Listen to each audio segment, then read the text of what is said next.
Monday afternoon to you, 4 o'clock time for Sports4CLE. Thanks for joining us. Hope your week is off to a great start. Some news relative to the Browns. Juan Thornhill, who they signed as a free agent a couple of years ago, sources say will be released. They're parting ways. It'll give Thornhill a few weeks before free agency to find a new home. Had 1 year at $7 million left on his deal. That, according to Mike Garafolo of the NFL Network. It will be a post-June 1st designation. It will save some money against the cap for the Browns and Andrew Berry. Joel Bitonio was out at an event over the weekend, was asked if Myles Garrett's trade request would affect his decision whether to retire or not. Yeah, for me personally, I don't think his request is really going to impact my decision. I do understand, he's frustrated. I think we were all frustrated this last year. It was disappointing. We were all disappointed in the way the season turned out. So I get that side of where Myles is coming from. Obviously we want Myles on the Cleveland Browns. He's one of the best pass rusher in the league. He's dynamic. He opens things up for our defense and obviously our offense as well.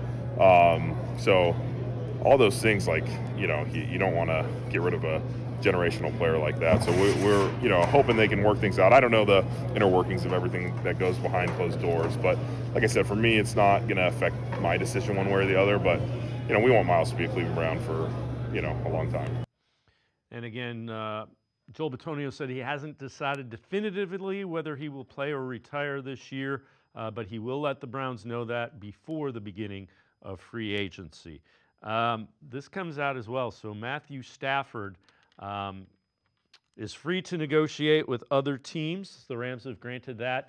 Albert Breer says the Steelers, Browns, Giants, and Raiders have shown interest so far in Matthew Stafford. All the teams that need a quarterback. Longtime Browns beat reporter Tony Grossi on if it's reasonable to think the Browns can actually acquire Stafford. I find this hard to believe given their cap situation that they could afford to pay another high-priced quarterback. Yeah, they really can't. I mean, they're going to redo for the fourth time Deshaun's contract. Even doing the basic salary conversion is going to leave him with a $30 million plus cap number for this year. Yep. It'll be reduced. It'll almost be in half, from $72 million to about $36 million. Mm-hmm. You can't afford, the way the rest of their cap is, a quarterback taking $20 million in addition to that. And again, reports are that Stafford wants $45 to $50 million a year, so we'll see. Another name out on the trade market, Deebo Samuel. Reports are that the 49ers have gotten only a fifth-round pick as the best offer for Deebo Samuel, so it remains to be seen if the 49ers will be trading Deebo Samuel.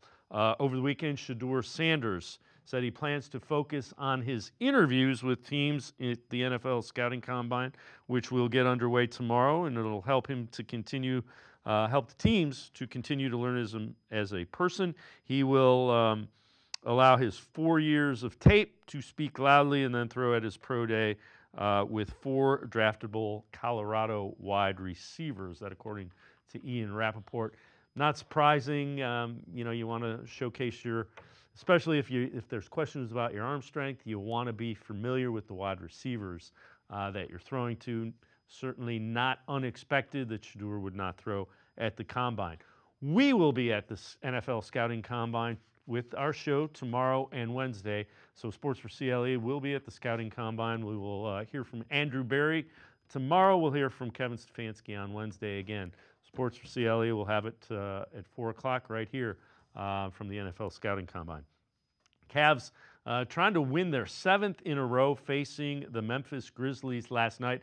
Darius Garland not in action, but Ty Jerome was in action as the point guard steps back, hits the 3-ball. Ty Jerome playing some defense too, gets the steal, 3 more.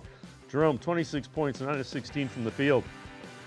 Evan Mobley just continues to play and be a problem. Offensive rebound on the miss, then he gets the dunk. Again, Mobley finds Allen this time, Jared Allen for the dunk. He had 13 points and 10 rebounds. Mobley had 25 points, 13 rebounds. Donovan Mitchell driving down with a fancy dunk. 33 points and 6 assists for Donovan Mitchell.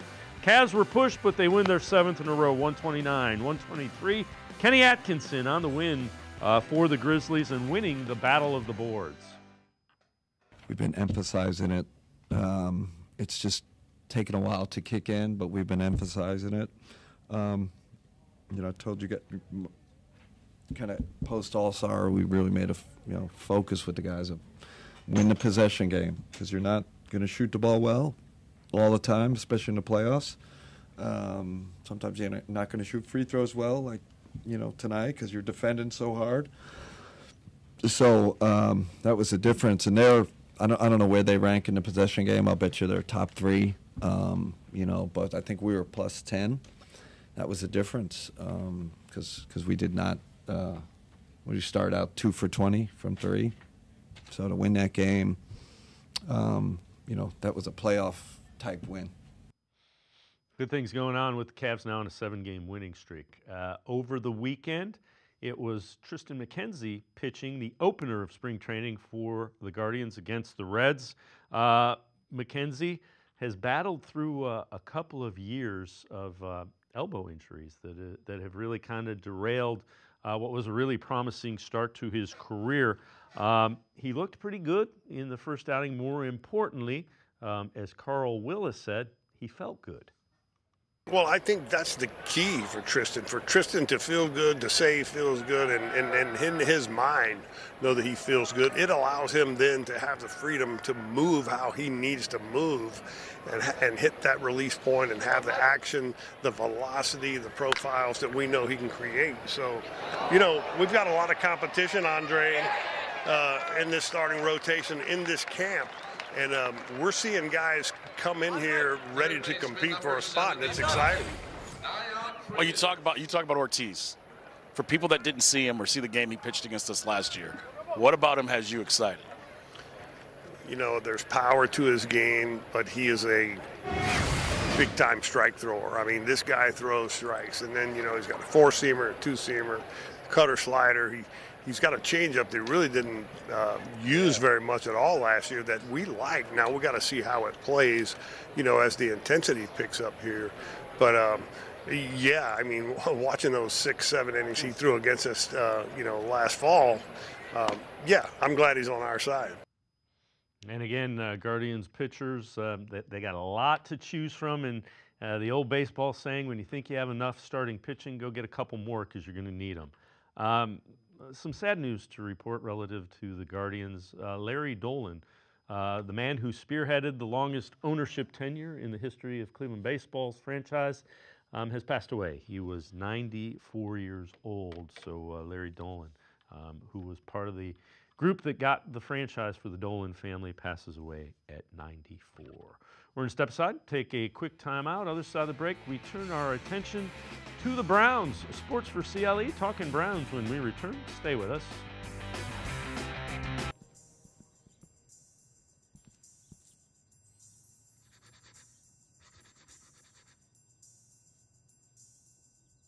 With the new Monopoly Bonus Spectacular family of scratch-offs from the Ohio Lottery, you can uncover a spectacular amount of winnings. With 5 games from $1 to 20, multipliers from 5 times to 100 times, over $113 million in total cash prizes and chance bonuses. What you find under a greenhouse could change everything.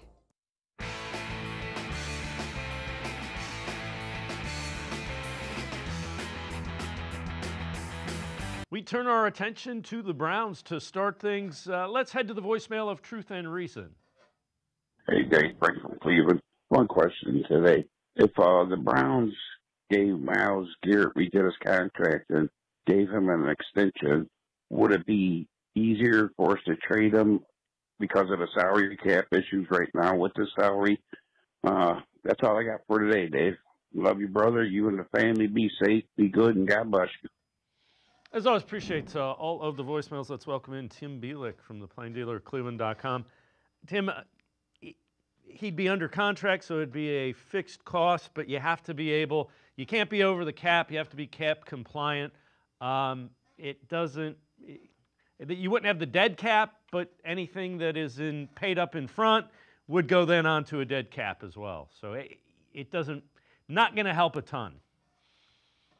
Yeah, I mean, it's a whole bunch of complicated things that play into a potential Myles Garrett trade. It's not even just trading Myles Garrett, getting proper value for it. It's you got to deal with the cap gymnastics of it. Even trading him with a post-June 1st designation only frees up about $5 million in cap space. It's beneficial compared to what they would have to pay if it's a pre-June 1st trade, which is an extra $16.5 million in dead cap. That's according over the cap. So really, no sense in the Browns trading him right now, just because you would have to have that extra cap space just to make that deal happen. So it's just part of the complications involving a trade of a player with a high cap number like Myles Garrett, if that's indeed the route they want to go down. So I know you wrote an article, and I'm curious. Is Myles Garrett trade request distracting from the Browns' biggest need as they enter the 2025 draft? Combine starts tomorrow, really. Yeah, I think from the perception of what I'm seeing from the outside, there's a lot of mock drafts that have the Browns taking Abdul Carter.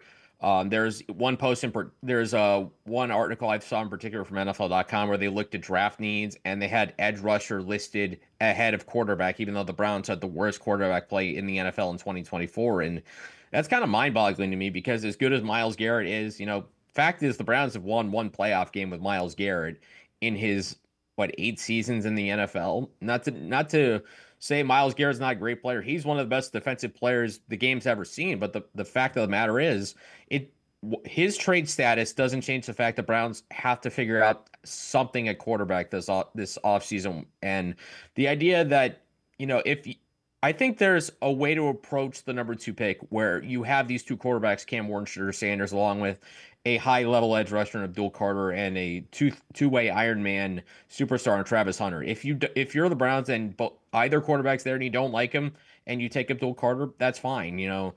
That you got to be right on that, but you can understand the reasoning. But if you're taking Abdul Carter because you're trying to fill that need rather than trying to fill the quarterback need, that feels very problematic.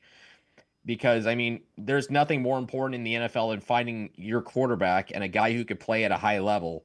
And it feels like because of this trade request from Myles Garrett, it's kind of blurred some of the perception and taken away the idea that maybe the Browns don't need to draft the quarterback because they got to just draft Myles Garrett's replacement first. And I think it's kind of backwards. Yeah, you got to find the quarterback. The question is, what do you think of the quarterbacks? And it probably comes down to, if you have them as a first round grade, you probably take the quarterbacks, right? Yeah, the worst case scenario is he busts and you're in this position again in about 3 years, 2-3 years, where you have to make that decision again, and then you're picking a guy who's right now in high school somewhere. So, it's just the reality of kind of where we are in the NFL with now the fixed rookie contracts. Now you're not paying $70 million in rookie salaries for a top 5 draft pick. Now it's so much more manageable that if you swing and miss on a quarterback, you could just maybe another regime that comes in, but as a franchise, you'll probably get another one in a couple of years. You got to keep swinging until you find that guy. And for their history since '99, for as much as they struggle, the Browns have used just 2 top 10 picks on a quarterback. Tim Couch and Baker Mayfield. Yeah. And again, they got to get it right. This is kind of interesting as well. Jack Duffin, Orange and Brown Report, friend of the show, has been on a number of times. The Browns can create almost $90 million of salary cap this season without cutting anyone. Basically, it would be restructuring several contracts, including Deshaun Watson's, which they're probably going to do anyway, and by trading Greg Newsome. You can't really restructure Newsome. Cutting Newsome doesn't work because you picked up his 5th-year option. So any of those, the only way you get the 13 whatever million of Newsome off the cap is by trading him. And he's like the 12th or 13th highest paid cornerback in the league at this point. Think about that for a minute. Yeah, and yet, they drafted Martin Emerson Jr. in 2022, and he's kind of passed Greg Newsome up on the depth chart. They drafted Cameron Mitchell in 2023, Miles Harden in 2024. Knowing Andrew Berry's history, it wouldn't be a shocker if he takes another cornerback this upcoming April, because he's done that each of the past, 4 drafts in a row, actually, going back, interestingly enough, to Greg Newsome in 2021. So I think obviously when it comes to the cap situation, Deshaun Watson being restructured seems like the most obvious thing that's going to happen because that's the easiest way for them to just jump right back under the cap and have that flexibility. And it's going to be interesting to kind of see how this all plays out. And if they do decide to move on from Newsome, what the value for him is going to be. Because yeah, it's a cap hit that you can't restructure your way out of, but and he's also an expiring contract. So in some way you may not get the kind of value you would normally get for Greg Newsome. But if you're able to move on from some, if not all that salary, you can free up some more room to create more opportunities and fill other areas on the offense. Yeah. On the football team, excuse me. Yeah, and again, it's like $13 million or something that he is due. So we've heard plenty of talk. Matthew Stafford, over the weekend, they gave him the ability to negotiate, his agent, the ability to negotiate with other teams to see what a trade might look like. Chris Canty has a thought on Matthew Stafford relative to him being available. Matt Stafford given permission to talk to other teams. The Pittsburgh Steelers should be on line one. Quarterback has been the biggest issue for the Steelers for the better part of the last decade, and there's no reason not to make LA an offer they can't refuse, and no reason not to pay Stafford whatever he wants. At this point, given their aging core, Pittsburgh can't be thrifty when it comes to picks and cap. Ironically enough, they should adopt the mantra of the team they should want to do the deal with. Quote, F them picks. The Steelers have had 5 straight one-and-dones in the playoffs and haven't won a playoff game since 2016. There's already proof of concept that this particular quarterback can microwave a championship, and clearly he's still got gas in the tank. The new Stafford deal probably won't age well. Well, and Tim, right there, the deal, what might preclude the Browns is how much money he's going to want. And they may not be able... It's going to be 45, 50 million that he's going to want a year. They may not be able to figure out a way to do that. Yeah, I mean, there's only so much you can do with even with the cap continuing to go up higher than I think people expected. There's only so much you're going to be able to do as far as creating that kind of cap space, and that alone might take the Browns out. That could potentially keep the Browns from getting Matt Stafford if indeed he is moved and he doesn't just sign an extension with the Rams and stay in Los Angeles. And I do think if you're getting Matt Stafford, you basically have to prepare yourself for basically saying, okay, we got a 2-3 year window. That's basically all we got. So you might as well just go for it, go all in. If you trade Matt Stafford and just try and do whatever it takes, just load up the roster as much as you can and see how far you can go, especially in the AFC. If you're a team like the Browns getting him, if you're the Steelers getting him, I think that makes a lot of sense for Pittsburgh because we've seen them try to patchwork quarterback for a while. Justin Fields and Russell Wilson was fine last year, but then they kind of had that meltdown towards the end of the season. You get Matt Stafford in there, they're instantly a team that I think can really be closer as far as, being closer within the Ravens and the Bengals as far as not just a team that can win the division, but the team that can win a playoff game. Again, it's surprising for as stable as we think about the Steelers that they've gone almost a decade without winning a playoff game. It's kind of weird to think about. Yeah. You know what? I'm kind of enjoying them being unstable at the quarterback position after watching Roethlisberger for so many years. All right, let me make you the GM. So we'll hear from Andrew Berry tomorrow, and then Kevin Stefanski Wednesday at the Combine. We'll be there for Sports4CLE. I'm going to make you the GM. What positions are you identifying and addressing in free agency? I think the obvious one has to be quarterback. I think you have to get at least one veteran guy in there. I mean, there's certainly no reason why. There's certainly a good chance, a possibility that you could just completely replace the entire quarterback room going into 2025. You need bodies in there. And I mean, even if you draft a guy or 2 guys this April, you still need a veteran to at least be a stopgap guy. Maybe a Kirk Cousins becomes available. Maybe you go after Daniel Jones if he's a reasonable price. Justin Fields, same kind of thing.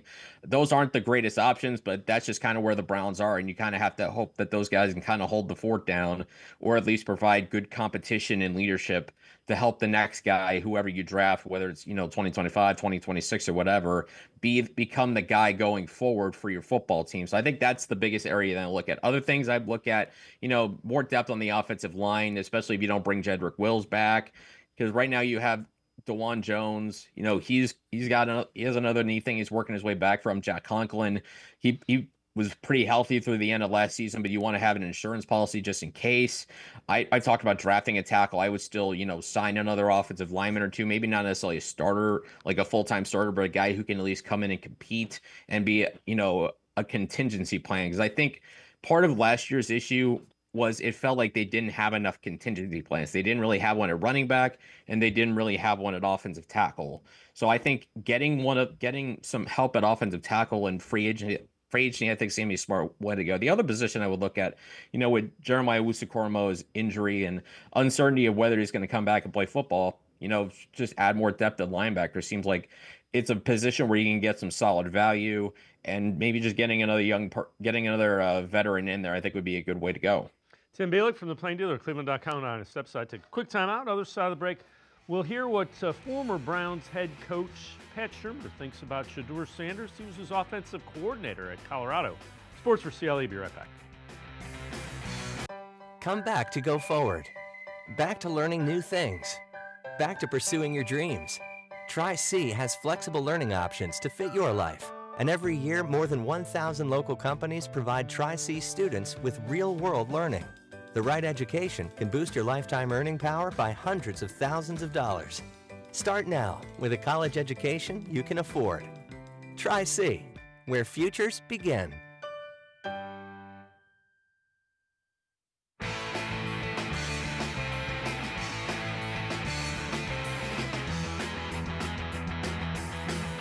Former Browns head coach, also head coach of the Giants, Pat Shurmur, was Colorado's offensive coordinator. Shedeur Sanders was his quarterback. Here's how he thinks his game would translate to the NFL. Most players that make it in the NFL obviously have great skill and ability, which Shedeur has, have performed at a high level, which he does, has a true love for the game, which he has, and then is going to be an outstanding teammate. And really those are the four cornerstones of what makes a great pro. You got to have talent. You got to perform. You got to love the game, and that's where a lot of times, guys fall short. They don't love the game. And then you got to be, it's the greatest team sport in the world, so you have to have an appreciation for being a good teammate, whether you're a leader, a follower, or whatever. And so I've been able to just talk about, I don't think we realize how good Shedeur is, and we won't until he's gone. And I just am really, really looking forward to him finishing this thing out the right way, and then watching him play at the next level and just really killing it. I think it's going to be fun for me. Tim, I forgot that Pat Shurmur coached with Kevin Stefanski, so there's some intel that he can get on Shedeur Sanders just because he has the relationship with Pat Shurmur. We do know how big relationships are in football. So you bring up a really good point about Pat Shurmur. And I think that when you think about Shedeur Sanders, Pat Shurmur clearly had an impact on him in 2024, really elevating his game much more. You saw Colorado really have really start to improve as a team as far as wins. And I think Shedeur making impact plays and, having a little more help around him, an NFL system where he really kind of thrived. I think those were great things for him. And again, Pat Shurmur is a guy that has a good understanding of what it takes to be successful in the NFL. Again, he was a head coach at two different places, so I would think there's not too many more guys. There's only a handful of other guys who are probably as qualified as him, if not more qualified, to deliver that assessment. And him talking about, how you got to have that love for the game. When you're Deion's kid and you face that kind of spotlight for so many years, you better love the game. And it seems like by a lot of indications, Shedeur Sanders loves the game of football. And those guys, that's a quality you can't really measure. You have to ask other people. So for a guy who's been around the NFL to say that about a guy like Shedeur, I think it's a good endorsement for him. And again, the relationship with Shurmur and Stefanski, I think that's a positive as far as getting intel on a guy like Shedeur, whether the Browns should take that chance on him. So you wrote an article, dispelling 3 quarterback myths as the Browns get ready to decide, do they take a quarterback, number 2 overall? First one that you had is there's too much risk in drafting a quarterback early. Second one, just better to wait another year when the class is better. And the third one, physical tools are the most important thing. So take us through that and kind of your thoughts through it.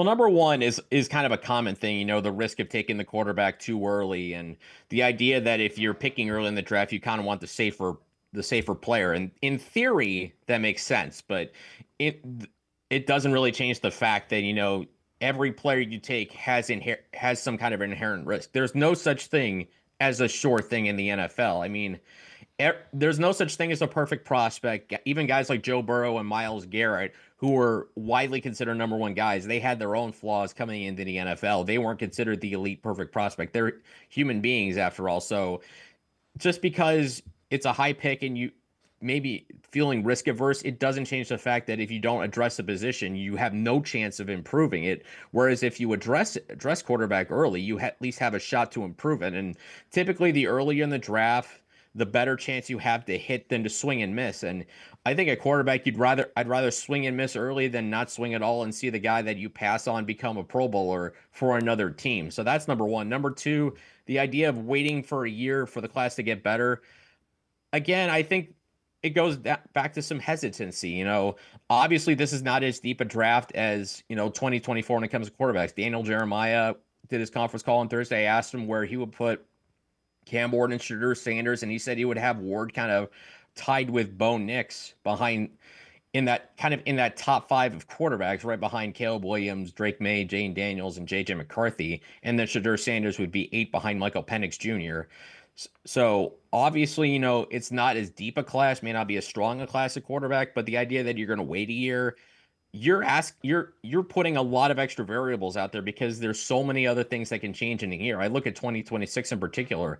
People are penciling in Arch Manning as the number one pick. There's no guarantee he's even going to be in next year's draft because he's only started 2 games in college, and we've seen quarterbacks more often in this NIL era. Players in general just staying for that extra year and getting that extra college experience before going to the pros because they're getting paid. Also in that class, Drew Aller, the Penn State quarterback that people thought, if he had entered this draft, the Browns should consider taking second overall. There's no guarantee he makes the leap everybody thinks he's going to make. I singled out Clemson's Cade Klubnik and South Carolina's Lenora Sellers as guys I really like. They have to continue to take those steps forward in 2025. And even when I look at this class in particular, you're waiting for somebody else to catch up to Shedeur Sanders' level. Other than Cam Ward, it didn't really happen. Carson Beck was the guy who was considered 1A, 1B with Shedeur. He's not even in this draft. He did not have a good season. He had that elbow injury that he suffered in the SEC title game, and now he's in Miami. Then you have Jalen Milroe and Quinn Ewers not taking steps forward. So that's why it's a dangerous game to think you can push this decision off here because you never know what you're going to get. And there's also no guarantee you're going to be picking in a good spot to get one of those guys anyway. And number 3, physical tools. I think we are all kind of guilty of this a little bit in some way. I mean, when you watch a highlight tape, you're not looking for progressions. You're not looking for where guys' eyes are. You're looking for how strong the arm is. You're looking for how mobile he is. And it takes more time and more nuanced viewing to really get the idea of what a quarterback can be, not just from a physical standpoint. Because if physical tools were all that would matter, you would have guys like Jamarcus Russell and Paxton Lynch should be superstars. Trey Lance and Anthony Richardson got drafted early in part because of their elite physical tools, and so far their careers haven't gone well. Even going back to Joe Burrow, for as great a player as Joe Burrow is, there were questions, how strong is his arm? And, even concerns, he's got smaller hands. So I think we fall into the trap of relying too much on physical tools rather than what's upstairs, because quarterback is as much a mental game as any position, if not more than every other position. All right, before I let you go, 5 day 2 prospects that Browns fans should follow at the Combine. You got Josh Connerly, offensive tackle from Oregon. Golden, wide receiver from Texas, Mabuka, Cam Scatabo, and the edge rusher from Mississippi. Of those guys, who do you like the most that you think would fit the best with the Browns? I think at 33, I would look at, either Josh Connerly Jr. or Matthew Golden, because I think I've said before, this needs to be an offensive-heavy draft. I think if Josh Connelly's there, you have a guy who's got the mobility, or you're looking for an offensive tackle. Maybe needs to get stronger, but again, he's a young player, so that's not a problem. I think that's a good thing. He can get stronger, but as long as he moves well, which is a prerequisite in a wide zone scheme offense, that's a good way to go, and you can add more depth at tackle that way. Matthew Golden, explosiveness at receiver, with basically what they have right now is Jerry Jeudy and Cedric Tillman. You want to have more at the skill positions. Golden is an explosive receiver. He really came on at the end of last season. He can have some frustrating drops, but he's got some outstanding body control. He could be a guy that sneaks in the first round. He was an outstanding player for Texas down the stretch, and he was so important for the Longhorns making the playoffs, at least 50 yards in 5 of his last 6 games of the season. Then the third round is where I'd be looking for, Makuba, who's kind of a true free safety, a kind of a center field safety. You kind of need one of those guys opposite Grant Delpit, and then Cam Scatterbu.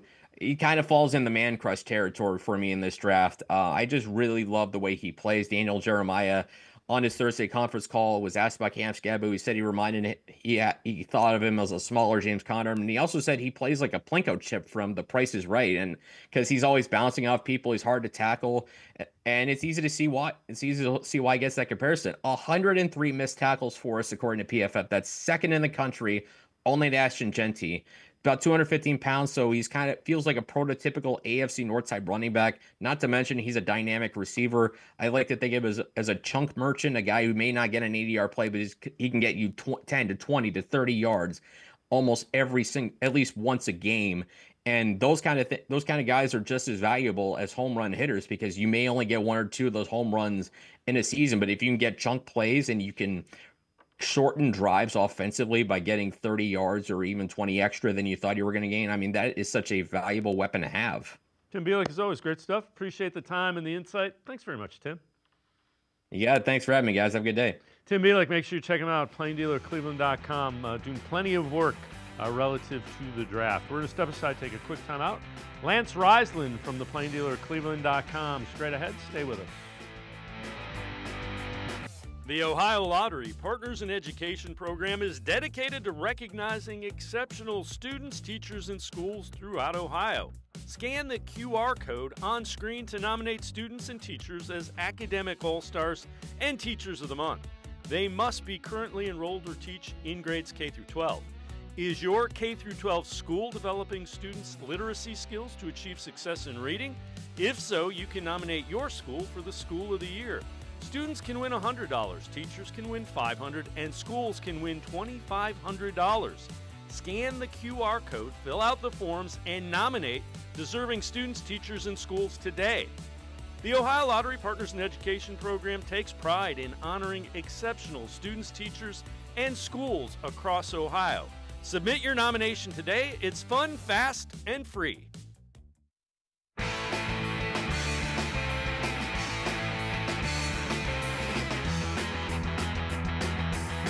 We continue talking Browns on Sports4CLE. Let's head back to the voicemail of Truth and Reason. Hey, guys, what would it take to pry Derek Carr away from the Saints?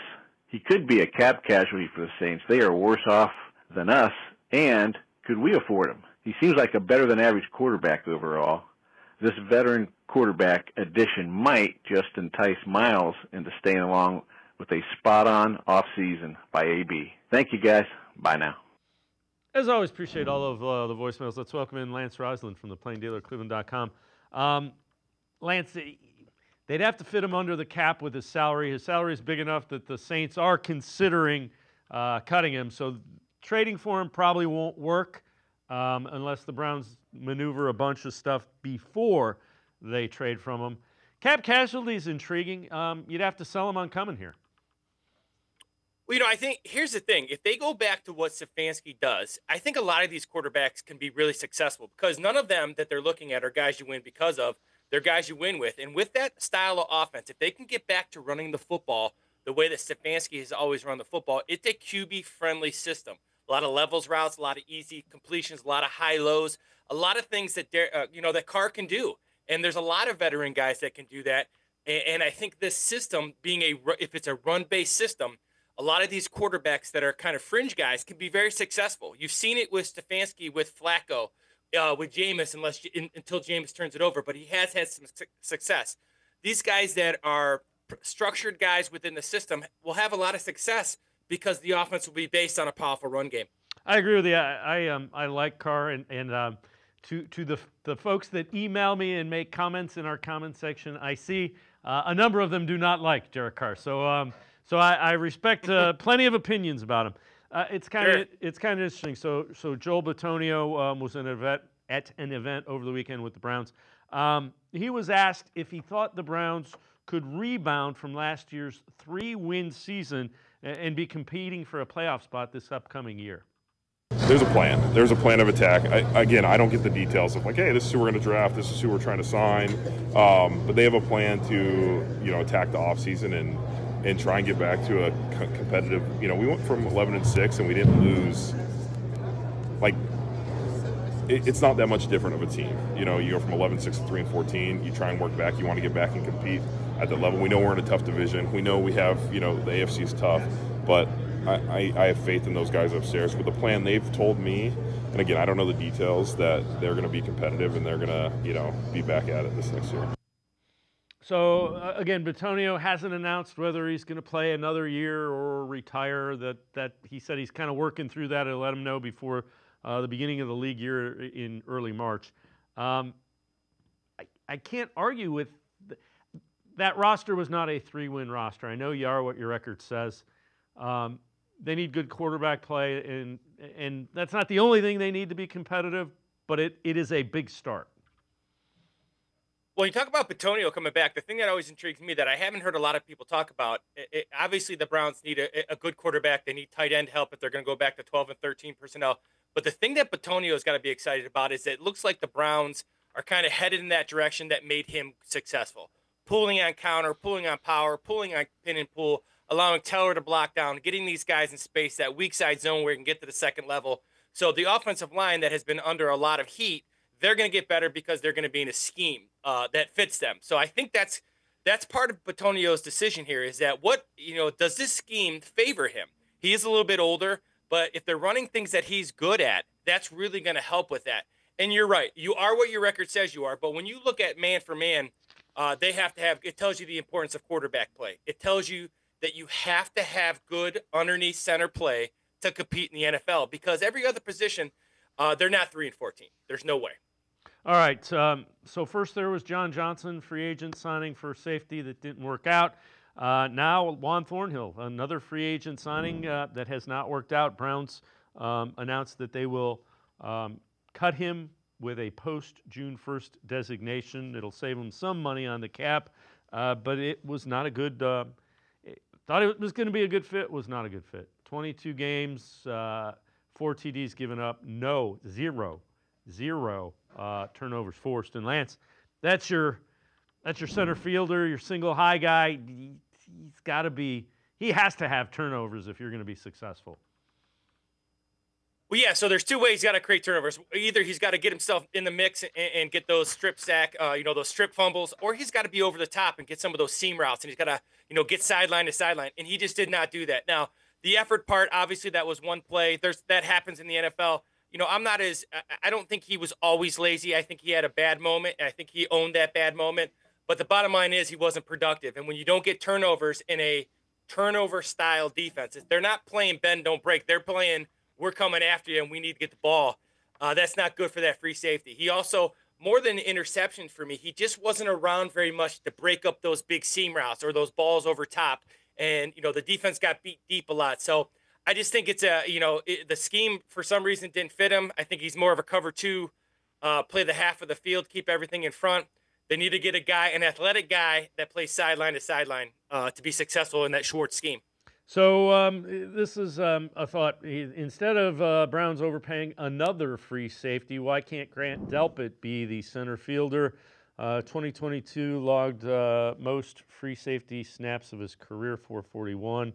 Interceptions 4, pass breakups 5, receiving percentage 62.9. We're among top 10 safeties with 800-plus total snaps in 2022. I don't doubt that he can do that. When I think of him, I think of a guy I want kind of bearing in on blitzes, and you want him close to the line of scrimmage because he's physical, and if he's there and coming down in run fits, running backs are going to start going, man, I don't know if I want to keep doing that. So I think he could play that. I saw him play man-to-man coverage a lot on T. Higgins and be successful. I just don't know if that's the best use of Grant Delpit. Well, you've seen when Schwartz got here, you've seen the best version of Grant Delpit is inside the box, that 7th, 8th player in the box. He can cover tight ends, backs. He's really good against the run and that CD gap integrity, that gap fit.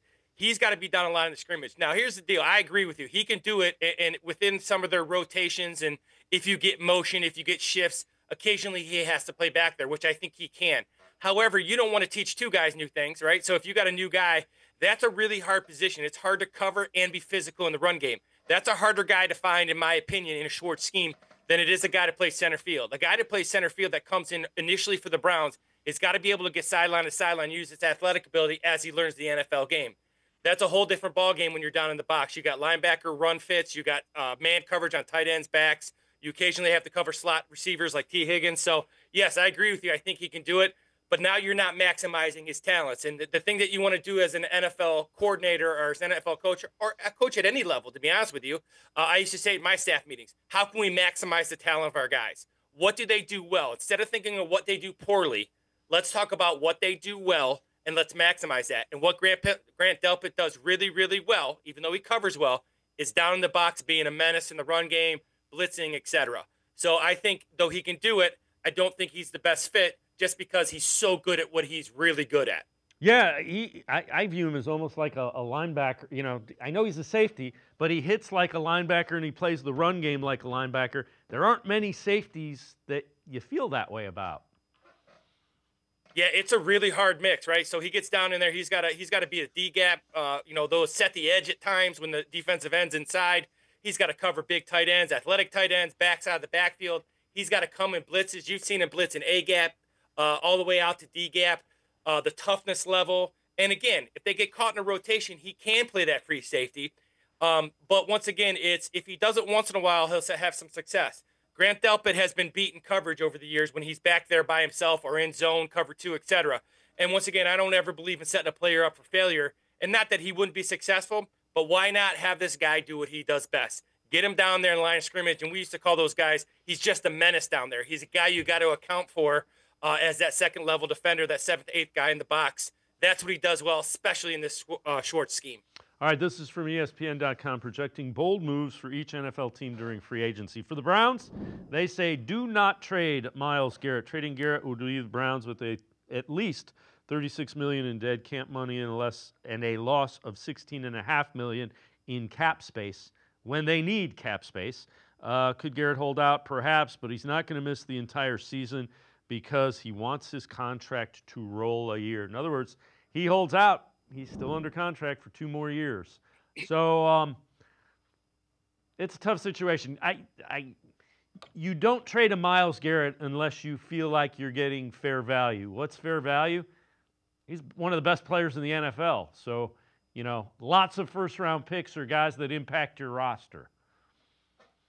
Well, if you go that route, you're talking, I don't want to say a full rebuild, but you're talking about, now you're saying, we've kind of given into, we got to start this kind of over. And I don't think, as you said earlier, I don't think this roster is a start-over roster. Now, like Joe Bitonio, I've never believed in players making decisions. But when you have guys like Joe Bitonio, who's been loyal to the Browns, Myles Garrett, these guys who are all-pro guys, I do feel like they should be kept in the loop. Now, it doesn't mean they have to make decisions or weigh in. But I think Myles Garrett, you kind of feel him out, and he's a guy who's always been a hard worker, loves Cleveland. He's frustrated because of how bad they lost this year, and they look bad doing it. So what is the plan? I think if you're communicating with him, it's good. You can't lose Myles Garrett if you expect to be competitive next year. I'm sorry, he's Myles Garrett. You don't win with players. You don't win with coaches. You don't win with plays. You win with players. And Myles Garrett's one of the best in the league. You got to figure out. Not to appease him, but this is the plan, and make him like the plan, and have him know what the plan is. Not weigh in, but you keep your stars in the loop, especially at the NFL level. They're all grown men at that level. Keep them in the loop. Yeah, not weigh in, but buy in certainly. And right now, they got some work to do in that realm. Lance Reisland and I can step aside, take a quick time out. Other side of the break. Film breakdown, video analysis. Lance looks at a couple of the top tight ends in this draft. Sports4CLE will be right back. Stay with us.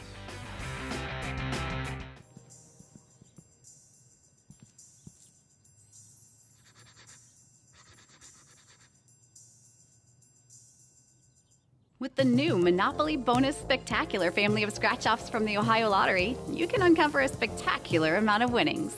With 5 games from $1 to 20, multipliers from 5 times to 100 times, over $113 million in total cash prizes and chance bonuses. What you find under a greenhouse could change everything.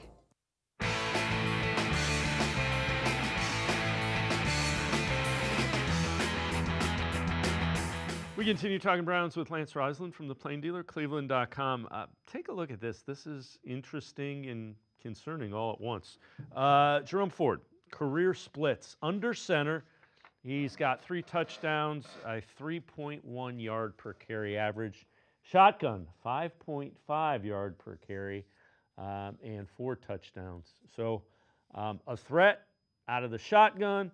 Not as big of a threat under center. Lance, we've talked about it. The Browns are kind of transitioning back to Stefanski, which is under center. That doesn't appear to play into the strengths of Jerome Ford. Well, I'm going to give Jerome Ford a lot of credit because you and I had talked about going into last year. He was either all or nothing, right? Hit a home run or be second 10 because he got a 0-yard gain. I thought he did a little better this year of getting, those tough, sometimes 3 yards can be a great run. Second 7's a lot better than second 10, and I thought he did a better job of that last year. The shotgun runs tell me that he's better when it's spread, right? So that outside zone, that wide zone, getting to the edge, things like that. Obviously, I think the Browns are going to go a little bit more under center, obviously more 12 and 13 personnel. He's going to have to prove that he can run downhill and get those tough yards. However, if he can't and they bring in a workhorse, then maybe he can be that third down back that they've wanted for a while. Maybe he's not an every down back. Maybe you can maximize him by limiting his snaps and using him on third down. He'll have to improve underneath center, or he's a third down guy because NFL teams like to be in shotgun so much on third down. Yeah, and he has been good and proficient at blitz pickup and those kind of things, which would be important in those realms. All right, film breakdown, video analysis, we always do that. We talked about it. 12-13 personnel means they're going to need some tight ends. We're going to take a look at 3 of the top ones. First one you got will be a familiar name, Tyler Warren from Penn State. What do you see with him? Well, huge guy, right? So let's take a look here. First, you're going to get, he's an outstanding seam runner at 6'6", 250 pounds. Really good target in the seam. Very position flexible. See him here at the quarterback. Really good athlete. Played quarterback in high school. Extremely good athlete. Then you're going to see him here, a little trick play, but it's just a vertical. He's got great ball skills. He's got great spatial awareness. Again, a guy who had 22 touchdowns in his career at Penn State. He's an outstanding athlete. Played 3 sports in high school. Love this guy's frame. Love this guy's catch radius. He's a guy who can do a lot of things. Again, the Browns need to go back. They have David Njoku, but they're going to need inline help. They're going to need inline, a guy who can put his hand on the ground, a guy who can play in the slot. This is a guy who can do all those things. This is a guy who is outstanding, an outstanding athlete. He can put his hand on the ground. He can block down. He's only going to get better in the run game. But the things that he can do, you can't teach. The things he can't do, you can teach him. Again, extremely position flexible. You can use him in a ton of different things. Inside, outside, he's a complete red zone nightmare for a defense at 6'6". So just a guy. They're going to have to go early if they're going to go on Warren. But if they trade down a little bit, this might be a guy they look at because this is one of the game changers in the draft. And every year there's 5 to 10 guys. This is one of those guys. This is a really good player. Yeah, you mentioned 6'6", 257 pounds, and was really good for the Penn State Nittany Lions. Second guy is a local guy. Harold Fannin went to McKinley High School, 6'3", 230 pounds, played at Bowling Green. What do you see with Fannin? Well, the one thing you hear, so you're going to see some of these, this is against Texas A&M, runs a corner route here, and then you're going to see what he does best, run after catch. He's going to put his foot in the ground right there like a receiver. This is an elite athlete at 230 pounds. He's once again a matchup nightmare. Too big and fast for safeties. Too fast for linebackers. You're going to see him here in an RPO from the slot. You're going to see him here on an over route. This would be a levels concept where he's the second layer in the levels. He can do all the things you like as a tight end. Now, he's also, at only 230, he fights pretty well in the run game. But this is the guy, if you think about Harrison Bryant, that guy can do a lot of different things, right? Line up in the backfield, line up outside. I've seen him line up at 1 and run a fade. He's just about done it all. He's got those receiver skills. He played receiver at Camp McKinley, had 0 stars going to BG, and then just blossomed into this star. Now, 2 of his best games were against Penn State and Texas A&M. So even though he's a MAC player, he played really well against really good people. So this is the guy, again, Browns are going to have to get some tight ends if they're going back to what they do.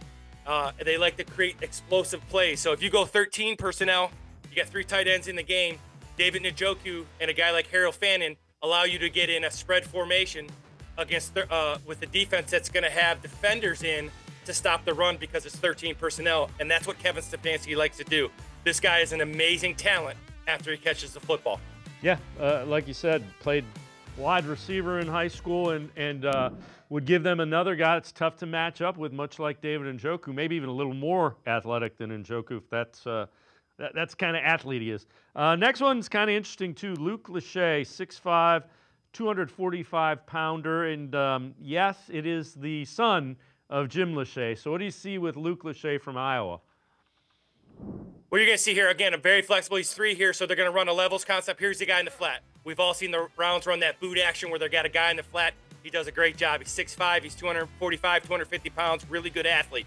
You're going to see here, he's on a corner route. You're going to see his ball skills, his ability to go up and get the football against a smaller safety. Does a really good job of high pointing it and going to get the football. Then you're going to see him outside a receiver run a little hitch here, and then he's going to break a tackle on a smaller corner. So what I like about Lachey is, first of all, I'm biased. I think Iowa tight ends are coached really well. They have really good NFL careers. Wisconsin, Iowa, these offensive linemen, these tight ends that come from these schools that predicate run. You know, they believe in the run game, outside zone, gap schemes. These tight ends seem to come in the NFL more NFL ready sometimes than everybody else. And you can see how position flexible he is. This is a guy that is not as high. You'll probably get this guy late in day 2, maybe even into day 3. This tight end class is absolutely loaded. Did not talk about Cortland Loveland. You know, there's other guys that are so good. The Ferguson kid out of Oregon. There's lots of guys that can play at the NFL. This is one of these guys that's going to fall down, and he's going to fall down in the draft, and he's a really good football player. Yeah, I agree with you relative to Iowa tight ends. You know, George Kittle comes to mind, and there have been it's a lineage, and there's they take a lot of pride in that. So that's definitely a guy to keep an eye on in this draft is Lachey. Well, yeah, you know, and he could put his hand, you know, the thing about Iowa tight ends, they can put their hand on the ground and block. And that's something that Fannin will learn. That's something Warren will learn. But Iowa's old school. They're going to put a hat on a hat, and they're going to challenge people in the run game. And then the NFL, especially if you're going to go 13 personnel, what makes that 13 personnel good, or that 12 personnel, is being able to run the football. Because if you can run the football, the defense has to bring in 3 linebackers. Now you have those matchups. They bring in 3 linebackers. Now you split these guys out, and these linebackers have to cover in space. So these athletic tight ends give Kevin Stefanski incredible formation flexibility and create matchups in his favor, especially with the tight end. So this Lachey, Fannin, Warren, there's others, Cortland Loveland, the kid out of Michigan. There's lots of guys who can do that in this draft. I think these 3 would be really good fit in Stefanski's offense. Lance Reisland, as always, great stuff. Appreciate the time and the insight. Thanks very much, Lance. As always, thanks for having me. Lance Reisland, make sure you check him out, plaindealercleveland.com. Always really good insight on the video breakdowns and the film analysis. We're going to step aside, take one more time out, other side of the break. Ethan Sands, Cavs beat reporter from plaindealercleveland.com. Sports4CLE, will be right back. Stay with us. Full Court Action is a half-hour devoted exclusively to men's and women's basketball from across the Mid-American Conference. Hello, everybody. I'm Dave Bacon. Join me at 6:30 Tuesday nights, and we'll meet the coaches and players from the Mid-American Conference who are making an impact in basketball. Full Court Action will spotlight the top plays and performances from all across the Mid-American Conference with some historical action as well. Catch Full Court Action Tuesday nights at 6:30 on Rock Entertainment Sports Network.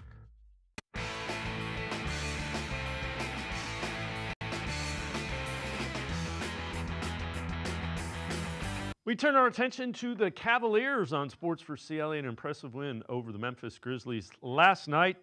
Tim Legler from ESPN on Get Up talking about what he has seen from the Cavs over the last couple of weeks and where he thinks they fit in the Eastern Conference. Listen, the Cavaliers are legit, and it's for three very specific reasons of why I think this is a different scenario than last year with the Cavaliers. I think, first of all, they just picked up DeAndre Hunter. I think that's one of the most underrated acquisitions in the league this year, and they specifically got him for Jaylen Brown and Jason Tatum. And by the way, it doesn't hurt. He also knocks down threes at a 40% clip. So you answered two things: your style, the way you like to play offensively, and a guy that can deal with these big forwards on your number one team you're trying to get past. I think the emergence of Ty Jerome has really been one of the stories in the league this year, too, and you saw it last night. He controlled the game in the fourth quarter for the Cavaliers. And then the last thing is the emergence of Evan Mobley. He's a different player offensively with his confidence, his aggressiveness. So you add all that up. This is a team that lost in the second round last year to the Celtics. This is a significantly better team. And I think, for me, they're absolutely looking the Celtics dead in the eye. With that, let's welcome in Ethan Sands, Cavs beat reporter for Plain Dealer, cleveland.com. Feeling under the weather, so we appreciate you playing a little bit hurt. I don't disagree with anything that Tim Legler said. I think all those are very valid and very important points. I think that's exactly where this Cavaliers mindset is, right? Those three different points that he mentioned: Evan Mobley's surge, Ty Jerome, who didn't play in any but 2 games last year. I think that's important to note when you talk about how this team is much different than last year. Ty Jerome said that he's playing with the freedom that he hasn't had in his entire NBA career. One, because of the coaching staff and the people around him that believe in him. And secondly, because he simply isn't injured. This is already the most games that he's played in his NBA career in one season. And we talk a lot about his scoring acumen, but also we can't forget about his passing either. But more importantly, he came into this season with 6 20-point games in his entire career. He has 8 already this season alone. And then Evan Mobley, double-double. He is tied right now with Jaren Jackson Jr. after his performance last night against JJJ and in the DPOY conversation. So I think you immediately look at this team and you see that there's players down the line that can contribute, and it's not just the stars. Yeah, and Ty Jerome, man, you needed a backup point guard, and boy, he's playing like a starting point guard on a team, and pretty much any team that doesn't have a guy like Darius Garland. He could very well be a starting point guard. DeAndre Hunter's another one. Take a look at first 5 games with the Cavs. And you see 13.4 points, 3.6 rebounds. Both of those will increase as he figures out how to get his points in the flow of this offense. But 48% field goal percentage, 52% three-point, plus 27 in the plus minus. He's 24.2 minutes per game. 5-0, the important one. They haven't lost with him. So, again, people want to look at the numbers and the points and the rebound. Those will come. He's a guy that's figuring out, okay, I'm coming into an established team. Where can I get my points? How do I do it within the flow of this offense? And it's just going to keep getting better. I mean, my favorite part about DeAndre Hunter's acclamation already has just been how quickly he's gotten to know the principles of the Cleveland Cavaliers. Obviously, he mentioned in an interview that the Atlanta Hawks had a similar style, but there were definitely different things that they're doing. And I think that's another credit to Ty Jerome as a ball handler, but also as DeAndre Hunter's best friend. They went on a trip to Cabo during the All-Star break, and they were able to go through the principles and go through the sets while Ty Jerome was rehabbing from the calf strain that sidelined him for just 1 game before the All-Star break. So you understand that there's a chemistry already built between this team, and we've seen it in the roster and the lineup utilization of Kenny Atkinson, because he wanted to or could have gone to Ty Jerome in the starting lineup with Darius Garland out last night, but he chose to stick with Ty Jerome and DeAndre Hunter as the first 2 players coming off the bench. And it's incredibly telling how great that team and how great that 2-man lineup already is. And that's going back to their Virginia Cavaliers days when they won a championship, a natty championship. Then they're trying to recreate that success with the Cleveland Cavaliers this season. Yeah, and again, they play off of each other well, and it'll be interesting to see. So another guy officially added to the fold, they signed Javonte Green after he was bought out by the Pelicans. Green talked about why he chose the Cavs and how he fits in. You know, just a winning culture. You know, and first in the East. You know, just having that culture behind them. You know, just the way they're playing. You know, and it's just exciting to watch. And you know, that was a big part of my choosing here. What do you feel like you can bring to this team? I mean, just the energy, you know, the toughness. You know, it's nothing that they're missing or anything. It's just, you know, something that my game brings is, you know, the culture of this team. You know, just how unselfish they are on the offensive end and on the defensive end, how, you know, how they help each other. You know, and it's just playing together. You know, I'm a very team-oriented player, and I think this team has that. And, you know, I think it could be an easy field for me because, you know, that's what I bring. And again, they needed big guys that can play defense on wings. There's another one, and he wanted to come here. And you're starting to hear that more and more. Agents are starting to say their guys want to come here because of what's going on culture-wise as well. I think it's a big part of what we have seen this season. And a lot of people want to be like, oh, you lost to the power of friendship. Well, that might be a dig to some teams, but it's not for this group because they have continuously proven that not only can they acclimate new players or players that are coming back from injury, even when healthy, fully healthy, when they're not healthy, whatever it means. You look back to Max Strus when he was still being a part of practices, even when he was injured for the 27 games to start the season. I think when you talk about a guy like Green, he's someone that is 6'5", has a 7-foot wingspan, can get up and down the court, is relished as probably one of the most athletic players in the NBA. And you also talk about him going up against guys like Jason Tatum and Jalen Brunson, as was mentioned earlier on. I just think that the Cavs have in mind that the only team that they need to go through in the Eastern Conference Finals to get to the NBA Finals is the Boston Celtics. And every acquisition that they've made has been in part to look those teams in the eye and say, we are here just like we were last year, but this time we're going to be healthy, and this time we're going to put up a fight. So I know you've addressed this on the Wine and Gold Talk podcast. Talk a little bit about how you think Kenny Atkinson can get creative with the lineups the rest of the regular season leading into those playoffs.